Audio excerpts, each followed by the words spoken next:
வணக்கம். இது crime time. நான் நந்தா. விருதுநகர் மாவட்டம் சாத்தூர் அருகே பட்டாசு ஆலையில் ஏற்பட்ட வெடி விபத்தில் 4 பேர் பரிதாபமாக உயிரிழந்திருக்கின்றனர்.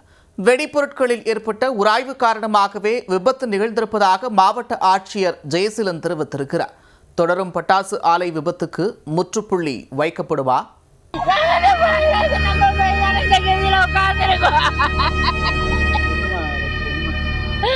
என்ன சொல்ல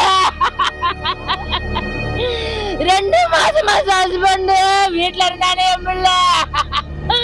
திங்கக்கிழமை 1ஆம் தேதி வண்டிக்கு ரோன் கட்டணும், 6,000 கட்டணும். இந்த 10,000க்கு என் பிள்ளை அப்படி வந்து விழுந்துட்டாரு. சாத்தூர் அருகே பட்டாசு தொழிற்சாலையில் எதிர்பாராத விதமாக நிகழ்ந்த விபத்தில் தொழிலாளர்கள் 4 பேர் உயிரிழந்த சம்பவம் சோகத்தை ஏற்படுத்தியுள்ளது. உரிய பாதுகாப்பின்றி ரசாயன சேமிப்பு குடோனில் மருந்து கலவை செய்ததால் விபத்து நிகழ்ந்ததாக கூறப்படுகிறது. நடந்தது என்ன?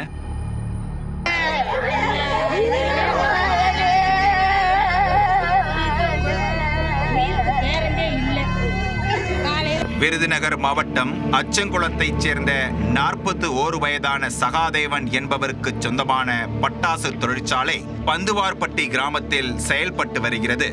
இந்த பட்டாசு ஆலையில் மாவட்ட வருவாய் அலுவலரின் உரிமம் பெற்று சிறிய ரக பட்டாசுகள் தயாரிக்கப்பட்டு வருகின்றன. 15க்கும் மேற்பட்ட அறைகளில் 50க்கும் மேற்பட்டோர் பட்டாசு தயாரிக்கும் பணியில் ஈடுபட்டு வருகின்றனர். வழக்கம் போல் சனிக்கிழமை காலை பட்டாசு தயாரிக்கும் தொழிற்சாலையில் பணியாளர்கள் ஈடுபட்டு கொண்டிருந்தனர். இதன் ஒரு பகுதியாக பட்டாசு தயாரிக்க பயன்படுத்தப்படும் மருந்துகளை கலக்கும் பணியில் சில தொழிலாளர்கள் ஈடுபட்டிருந்தனர்.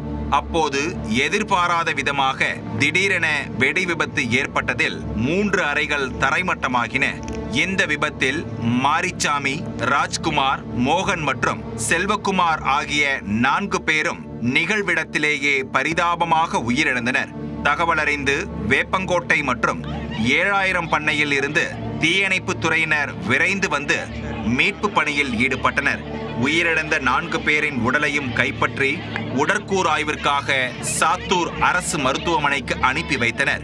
சாத்தூர் போலீசார், வட்டாட்சியர் லோகநாதன் ஆகியோர் சம்பவ இடத்திற்கு வந்து ஆய்வு மேற்கொண்டனர். அத்துடன் பட்டாசு ஆலை வெடி விபத்து தொடர்பாக மாவட்ட ஆட்சியர் ஜெயசீலன் மற்றும் மாவட்ட காவல் கண்காணிப்பாளர் ஃபெரோஸ்கான் அப்துல்லா ஆகியோரும் நேரில் ஆய்வு மேற்கொண்டு விபத்திற்கான காரணம் குறித்து கேட்டறிந்தனர். இதையடுத்து செய்தியாளர்களிடம் பேசிய ஆட்சியர் ஜெயசீலன் விதிமுறையை மீறி உரிய பாதுகாப்பின்றி ரசாயன கலவை மேற்கொண்டதால் தான் விபத்து நிகழ்ந்ததாக கூறியுள்ளார்.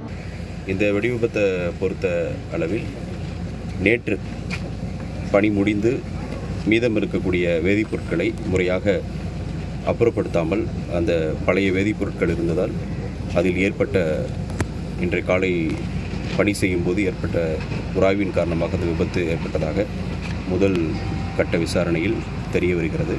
இது குறித்த விரிவான விசாரணை செய்து தொடர் நடவடிக்கை. பட்டாசு விபத்து குறித்து வழக்கு பதிவு செய்து உரிய விசாரணை நடத்தப்படும் என்றும் எஸ்பி ஃபெரோஸ்கான் தெரிவித்துள்ளார். நடவடிக்கை பொறுத்தவரைக்கும் வயலேஷன்ஸ் என்ன இருக்குங்கிற பார்த்துட்டு எத்தனை பேர் மேலே சார் வழக்கு பதிவு பண்ணியிருக்கு சார்? அரெஸ்ட் பண்ணியிருக்கீங்க. மெயினாக வந்து மேனேஜர், ஓனர். மேனேஜர் வந்து இந்த இதில் இறந்துட்டாரு. ஓனர் மேலே வந்து வழக்கு பதிவு செய்து ஸ்பெஷல் டீம் போட்டிருக்கோம். பட்டாசு ஆலை விபத்தில் உயிரிழந்தவர்களின் குடும்பத்தினருக்கு இழப்பீடு வழங்க வேண்டும் என்றும் பட்டாசு விபத்து ஏற்படுவதை தடுக்க உரிய முன்னெச்சரிக்கை நடவடிக்கை எடுக்கவும் உறவினர்கள் கோரிக்கை விடுத்துள்ளனர். இல்லைன்னா வாழ்வாதாரம், ஏதாவது ஒரு வாழ்வாதாரத்தை சொல்லுங்க. நாங்கள் தப்பா சொல்லலை. எங்களுக்கு இதை தவிர்த்து வேற எதுவும் வாழ்வு இல்லை. இது இல்லைன்னா ஒரு தாழ் பறக்கிறவங்களுக்கு கூட வாழ்வாதாரம் இல்லை. நீங்கள் சொல்லுங்கள். எதுனாலும் சரி, முதல்வரும் சரி, இந்த குடும்பத்துக்கு இழந்த குடும்பத்துக்கு வேறு யாரும் பேக்ரவுண்டு யாருமே கிடையாது. அவங்களுக்கு அந்த மோகன்ன்றதுக்கு 2 பையங்க, குமார்ன்றதுக்கு 1 பொண்ணு, வேறு யாருமே பேக்ரவுண்டு கிடையாது. அவங்க தனி செயலில் தான் இருக்காங்க. நீங்கள் இந்த அரசாங்கம் பார்த்து என்னன்னாலும் சரி இவங்களுக்கு ஒரு நல்ல வழியை காமிக்கணும்னு தான் எங்களோட கோரிக்கை. மீண்டும் சொல்கிறேன், சரவெடியை தடை சொல்கிறதுனால அதை காமிச்சு சஸ்பெண்ட் போடுறதுனால தான் இவ்வளோ ஆபத்துக்கு காரணம்னு நான் உறுதியாக சொல்கிறேன். சரவெடி அப்படி என்ன பாதிப்பு? இது நிவாரணம் வந்து இருங்க, நிவாரணம் வந்து இவங்க வந்து குடிக்க போய் சாகல, இவங்க ஒரு டன் சாவு சாவல, ஒரு அரைச்சான் வயிற்றுக்காக வேண்டி உழைப்புக்காக வேண்டி ஆபத்துன்னு தெரிஞ்சிருந்தோம். எல்லாமே ஆபத்து தான், கல்குவாரி ஆபத்து தான், வண்டி ஓட்டுறது ஆபத்து தான், எல்லாத்துக்குமே. ஆனா இது போதுமான நிவாரணம் கிடையாது. இது வந்து போதுமான நிவாரணம். 3 லட்சம் ரூபாய்க்கு ஒரு மதிப்பு, உசுரோட மதிப்பு சொல்லுங்க. இது வந்து போதுமான நிவாரணம் கிடையாது. வேண்டாம்னு சொன்னானே, இவ்வளவு உழைப்பு இருக்கும்னு நான் நினைக்கலையே. ஏன் கருமசாமி, எனக்கு திங்கக்கிழமை 10,000 வேணும், நாங்க வேலை செய்யற ஓனர்கிட்ட சொன்னேன், பயப்படாதீங்க முதலாளி, நான் தாரேன் உங்களுக்கு அப்படின்னு சொன்னேன். அவங்களும் இப்படி கஷ்டப்பட்டு வந்துட்டானே.